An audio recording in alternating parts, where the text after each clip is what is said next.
Hey guys, this is a manual for your iPad, so exactly how to use it. This is an iPad Pro, this is the bigger one.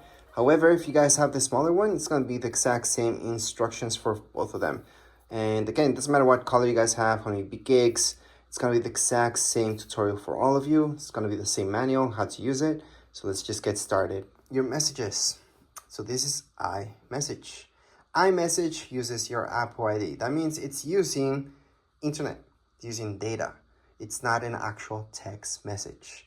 So whoever has an iPhone or iPad will get that message if it's an iMessage. If somebody has an Android, they will not be getting any iMessages, especially from iPads. If you guys have an iPhone, you guys have a data plan or not, the person that you're sending that text message to is going to be sent as a text message to Android devices and usually as an iMessage to anybody that has an iPhone. So that's the difference between the two. Now, when we're talking about iPads, we're just talking about iMessages. So make sure to sign in and then just send any iMessage you like. All your pictures will be kept here. See this? That's your app. Allow, continue. And here we go. Remember those pictures that we took in recordings? This is where you guys can play them or delete them.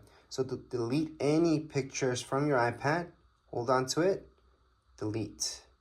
There's other ways to delete this as well. If you guys want to delete a ton of pictures, press on select, choose all of them, delete. So we just deleted everything. If you guys want to recover any pictures that you deleted from your iPad, it's pretty simple. Go back here.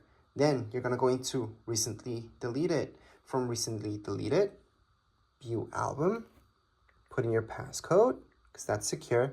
And from here, you guys can recover anything just by tapping on select that one. Then you guys can select a few and recover all of them. Or if it's just one, just hold on to it and put recover. It's going to go back to your library. So you can go back to my library and it's right there what I recovered. If you guys want to recover everything, because you guys have my library, there's absolutely nothing.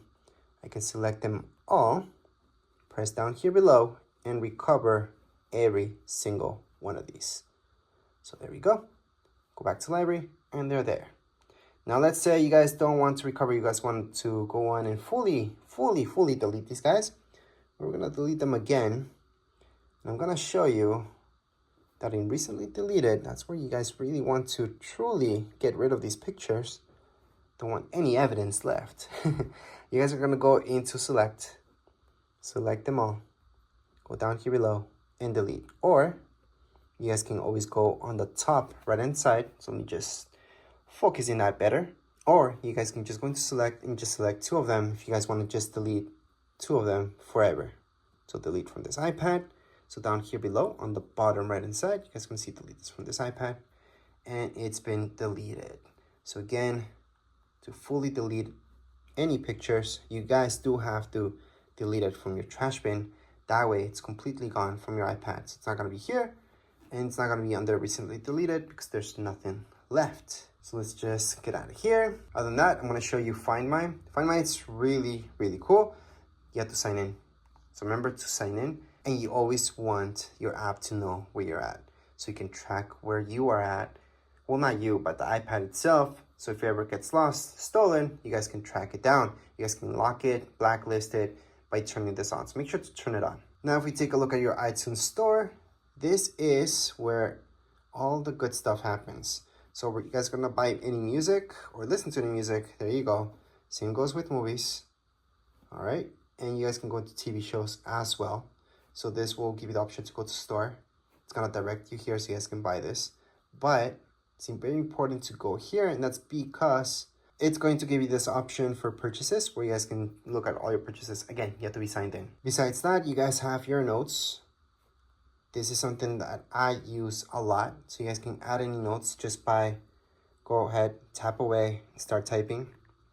Or if you guys want to draw within here, you guys can also draw. You have an Apple Pencil. You guys can draw with that Apple Pencil as well.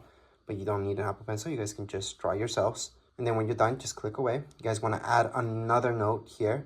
It's pretty easy. Just go on the top right hand corner. You will notice this. It's the farthest away option. And then you just add another note. You want to add another note. Again, on the top right hand side, another note. And those are my 3 notes that I created right now. If you guys want to delete any of your notes, just slide You guys are gonna see this, tap on it, delete. So again, to delete this, all I'm doing is sliding, I'm tapping right here on this icon, the garbage icon, it's gonna delete that. Same thing goes with this, and delete it. So that's how you guys can add any notes and delete them. There's other options here as well. I'm sort of a little bit more into it. Just play with it. You guys are just gonna notice what you guys can do. And lastly, we should take a look at your calendar. This is different than reminders. This is where you guys can go on and put in any major alarms that are gonna repeat themselves throughout your calendar year, such as birthdays and all that stuff. To add anything like that, see this plus sign? That's where you're gonna go. Type in birthday, for example. Then if it's a birthday or anything like that, you guys most likely will choose all day. And most likely you want an alert 1 day before. You can add a second alert 2 days before, 1 week before, or on the event, depends. Add it, and it's being added. So that's how you guys can add any events to your calendars. You guys can also take these away just by holding onto it, delete, and it's been deleted from your calendar. So that's how you guys can delete or add anything to your calendar. And last but not least, to search for any apps, besides going all the way here and just looking at them, you guys can tap here and search for a specific app, such as books. So there you go, there's books, gonna find that. So that's for specifically for apps. And if you guys want to add any widgets to your screen, you guys can always just hold on. You guys are gonna see the plus sign on the top left-hand side and add any widget you like. I'm just gonna do batteries for now. And there's my widget for batteries. That's if you guys want to bring back any widgets into your home screen. Or you guys can move this as well. So edit home, and then just move this to your secondary screen. Doesn't have to be in your home screen.